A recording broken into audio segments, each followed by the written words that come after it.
Avalanche City, aka Dave Baxter. Kia ora, good morning. Morning, how are you? Yeah, very well, thanks. I probably should say Dave Baxter, aka Avalanche City, put it around the other way. Yeah, you can do whatever. It is so good to see you and so good to hear from you after 5 years. Well, it's good to be back, man. I'm glad to still have a spot in this chair talking to you after 5 years. Yeah, well, I mean, this is probably the question that everyone's been asking you, but where have you been? What have you been up to? I made some babies. Just been hanging out. Congratulations. Thanks. Yeah. Just been hanging out with family. Kids are young. Got a 5-year-old, got a 3-year-old. So after the last album, toured New Zealand, toured Europe with a 6-month-old. Got back home. Oh. Yeah, we were exhausted. Yeah. And I was like, let's plan our next one before we get too exhausted. Yeah. And started planning it. Hadn't booked the flights yet, and then COVID hit, and I was like, thank God I didn't book those flights. Yeah, damn. And then just took 2 years off from while COVID was going crazy because the music industry just kind of shut down, Yeah. And then we had another kid. And it's taken me that long to kind of feel like I could come back to music, So if my question is what happened, the answer is life happened. Life has happened. definitely happened. Yeah. That's for sure. Isn't I say this as someone who doesn't have a 6-month-old. Isn't if you're going to travel with a young kid, isn't 6 months kind of ideal? 6 months is the perfect time. Yeah. So I couldn't imagine touring with a toddler. With 6 months, you put them down and they don't move. It's fine. Yeah. But a 2.5-year-old and a 6-month-old, not so much fun. You're like, don't move those faders on the mixing console. Don't unplug that. So you've been busy, but has this period also impacted your creative juices? Did you feel kind of less of an impulse to create during that time?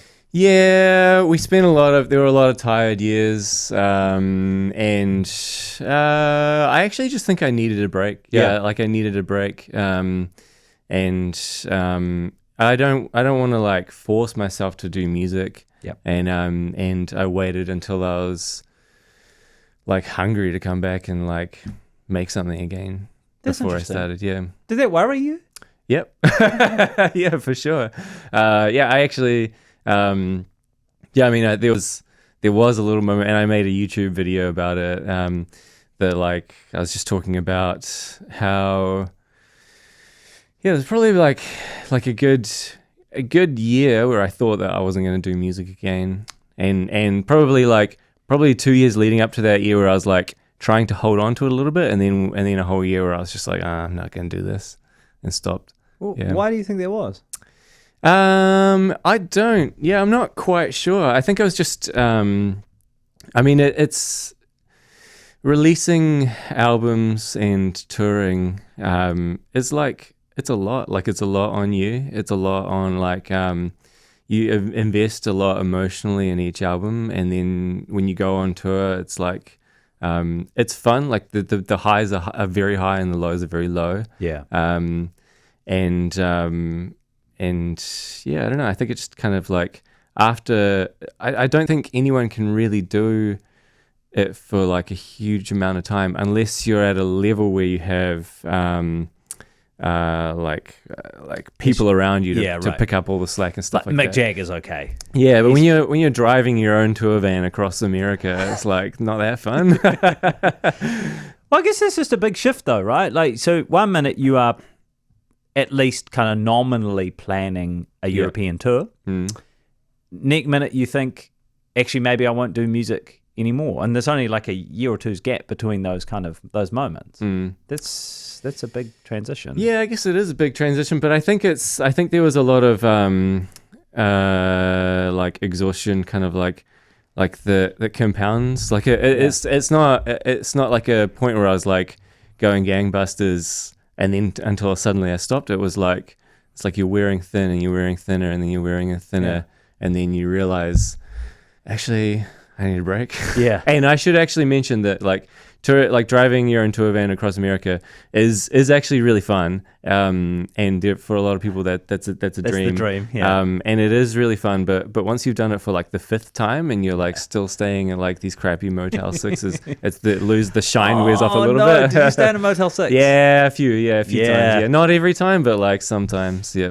For people who don't know, a Motel 6 is a brand of budget motels across America that are near interstate highways a lot of the time. Yeah. And there's usually like an Arby's or something like that nearby, like there's sort Arby's, of a whole series of cut price like eateries and motels that are sort of pop up every 30 Ks. Yeah, stains on the sheets, all that kind of stuff. Yeah. It's good. I stayed at one once, and I think I got like a tick or something. Ooh, yeah. Oh, you got the full experience. Yeah, That's great. It was very authentic. Yeah, nice. Anyway, you have had a bit of a mixed time in a lot of departments. People might remember, and I'd actually forgotten about it. I'm sure as hell you won't have. You had this whole thing with your manager, right? Your previous manager, who stole like literally hundreds of thousands of dollars from you. Yes, yeah, like I try not to think about it. Sorry. No, that's okay. I can talk about it. I think it was like around about 350,000 that he stole without us even really knowing. How do you move on from something like that? Yeah, that's difficult. We actually, we took him to court and we won. Yeah. But the thing that a lot of people don't realize is even though you win, there's still no guarantee that you can get your money back. Yeah. And he'd spent it all, obviously, and he'd had like a year because the court process takes such a long time that he actually had like a year to kind of shift things around and move money overseas and all that kind of stuff. And so by the time we actually won, there was no money left in that bank account, and there was nothing that we could really do to get it back. So yeah, but I try not to think about it. I'm not money focused at all. I think the only thing that you can do about it is just try and move on and forget about it. And I suppose there's the money side of it, right? And like, I'm not too proud to admit that if I were in that position, like I'd just be seething about the money. But it's the trust thing as well. Like, yeah. And I can imagine that getting to a place whereby you feel like you can trust people around you again, can potentially be a bit trickier. Yeah, I think the trust thing shook me a lot. We gave him the benefit of the doubt so many times. We sort of noticed things were happening like quite early on, and we'd hit them up and they'd always sort of explain it away, and until it got to a point where we couldn't explain it away anymore. Yeah. And I think there's that natural inclination to try to trust people when you sort of need that. Yeah. Anyway, and so it hasn't really shaken my trust in people, but it has made me maybe a little bit warier. Yeah. And I think that was probably the start of like the I don't want to call it burnout, but just the start of just kind of like being tired of like the churn of the music industry. Yeah. Yeah. I'm speaking with Dave Baxter, aka Avalanche City. Okay, then, how do you get from that point, the point where you think, oh man, I'm maybe not going to even make music again, to releasing Keep That Love? Yeah, well, I did a third album that was like pretty dark. Like it was all for me, and it was like all my frustrations out in that third album. And then I felt like I'd said all that I wanted to say, and had a giant break, and now I'm ready to come back and write some more. Yeah, when did you think like, yeah, this is it? Like I'm back, and I want to be creating, and I Yeah, it was last year. It was last year. I don't know. It was sort of towards the start of last year that I started thinking I want to do something, but I don't know how anymore. And I decided that I was going to just take sort of baby steps back into things. It's sort of my approach with everything is like just to just start from basics, you know. And so the first thing that I did was just start writing little song ideas that I knew that I wasn't even going to use, but I started putting them up on Instagram. Yeah. And put up more and more, and I got such a good response from them. And then I kept on going, and then I was like, maybe I'll just do one song. I'll write one song and release it, and then from there I started writing more and more, and started focusing on finishing songs. And it was just that slow, steady kind of momentum, like building back up again. It was almost like re-exercising an old muscle. Yeah. Oh, must be so good. It feels good. Yeah. I mean, and you should be really proud because, Keep That Love is great and catchy, but also it's quite different from you said you were in kind of a dark place for that third album, eh? Like it's much more kind of upbeat and hopeful. Yeah, that's what I wanted. And I do write a lot of to be honest, most people know me for Love, but I do write quite a lot of sad songs, and not all of them get released. But I really wanted the song that I was writing at the time. Yeah. I wanted it to be hopeful and uplifting. It sort of felt like with everything that's going on, I wanted something for myself to be to make me feel better. Yeah. We're almost out of time. There was one other thing I wanted to ask you about.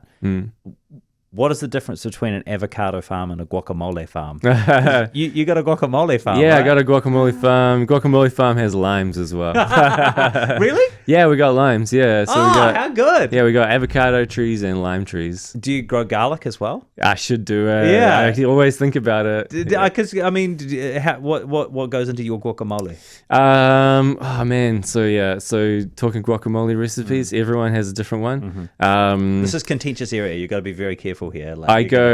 So I've had a lot of good ones, Yeah. but my favorite one relies on the quality of the avocado. Yeah. So there's ones that you can do and tell me if I'm taking too long with please. this. If you can add mayo and stuff like that into your guacamole if the avocado is not good enough, Right. but if they're perfectly ripe, Yeah. then you just want that flavor of the avocado. So avocado, squeezes of lime, decent squeeze of lime, quite a lot of salt as I found, and then I'll do really finely chopped red onion, Right. and a little bit of tomato, but the tomato's got to be perfectly ripe. Yeah, right. Yeah. So garlic? No. Garlic, tiny bit of garlic. Yeah, not too much. I reckon I love garlic, so I put at least a clove of raw garlic. Yeah, into really. a thing. And wait, which might be too much for some people. per full avo? Yeah, a clove I do avo? a clove per avo probably. Yes, but I can appreciate that for people who don't like stinking of garlic as much as I do. Then that. Oh man, I love garlic as well. But it all depends on the chip that you're eating with as well. There's a lot to take into consideration when you're making guacamole. Yeah. Oh, so good. Hey, it's just fantastic to have you back. Thank you so much for giving us your time. Man, and all the very best.